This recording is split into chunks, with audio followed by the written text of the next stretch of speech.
thing I like about William most of all, that he always puts family first, and he's always done that. And, you know, when I can remember, like, when Prince Charles and Diana, their family, I mean, they were sort of fair game. You just went along and photographed them, and no one said anything. Well, William stopped all that. It was one of the biggest changes he made. And the fact that he supports a football team and he goes there and he screams and shouts like a normal football fan, to me, that's changed. I've never seen Prince Charles do that. And so for me, he's always been changing. He's always been doing things his way. He turns up on jobs looking very casual in chinos and a jacket, sometimes just an open neck shirt. He's just doing things differently. And the fact that, and the other good thing I loved about the interview was saying that Kate is cancer-free. That, you know, because I've been kind of looking at her lately, I think she's even thinner, you know, I've been looking at her carefully and I think, God, he's okay, you sure she's okay? When he said that, it was a bit of a relief. You know the King quite well, worked with him for many, many years. How do you think this almost manifesto for change from the future Prince of Wales has gone down with the King and Buckingham Palace? I think the King is very proud of William, and he, you know, I at one stage thought William was never going to do this job. William hated anything to do with it, publicity, hated it.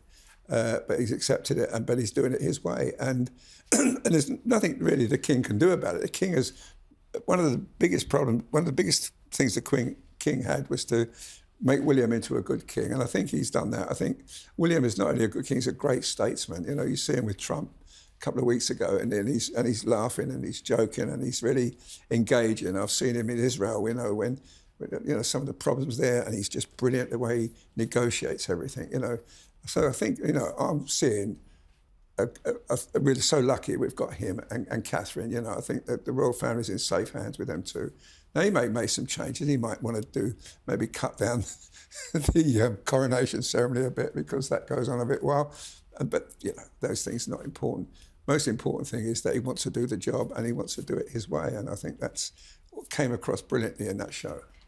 I'm interested about the coronation, because we have been told that he kind of wanted a shorter coronation. It worries me that if you get rid of all this tradition that he was talking about, then what are we kind of left with? I hope that he does you know, he was talking about how he didn't like history, or he wasn't into as much history as the rest of his family, but I hope that we don't, you know, too much change. I think that he was very careful to show that it was more about listening to what needed to be adapted, and I think that's something that connects a lot with younger generations, which is, as I said, he talked about the respect for tradition, even if he's not a great history student himself, as we learnt in that interview.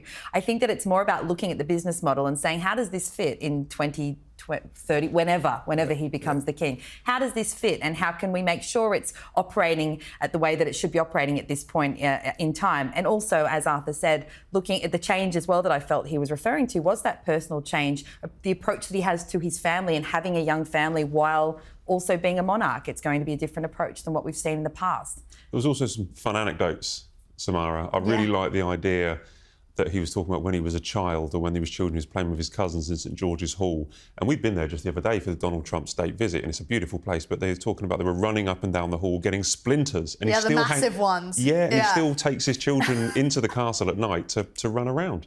I mean, I love that. That shows how relaxed he is as well with his children, but also the need to carry on those traditions. I mean, that's a tradition in itself, running up and down that hall. But they have the carpet this time. They don't have to suffer the massive splinters that he had. So I think, in a way, I mean, if you really want to read into that, you could probably see that they might have a bit more comfort in the future that he didn't have.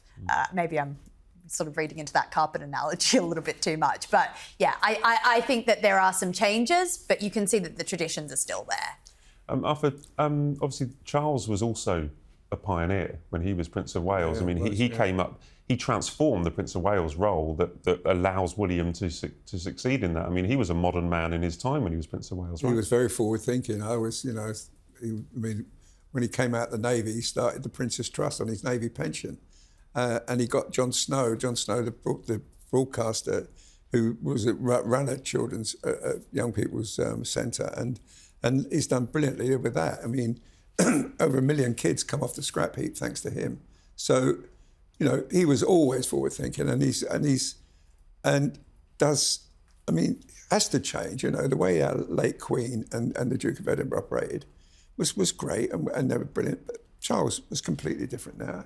He does things differently, and you know, it's going to happen. William's going to be different as well.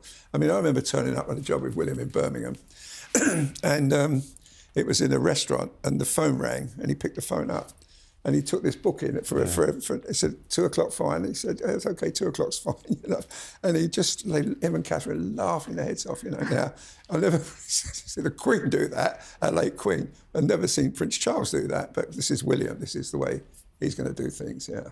No, I remember that was great. Yeah, it was a real human side. He just kind of acted in instinct, wasn't it? And I waited till the couple turned up and explained it all to them. I couldn't believe it. Just finally, before we move on from William's, you know, excellent Eugene Levy interview, Arthur, do you think that Prince Harry and Prince Andrew should be on William's change agenda? Look, I've got sort of mixed feelings about that. I mean, I'm not too worried about Harry, but I think Andrew's a problem for himself as well. I mean, he's got nothing to do now. Life is just drifting by, and it's unfulfilling in many ways. You know, I remember working with Andrew. I did loads of trips with Andrew. I did Australia with Andrew. I did Vietnam with Andrew. He was fantastic for me and never, ever let me down.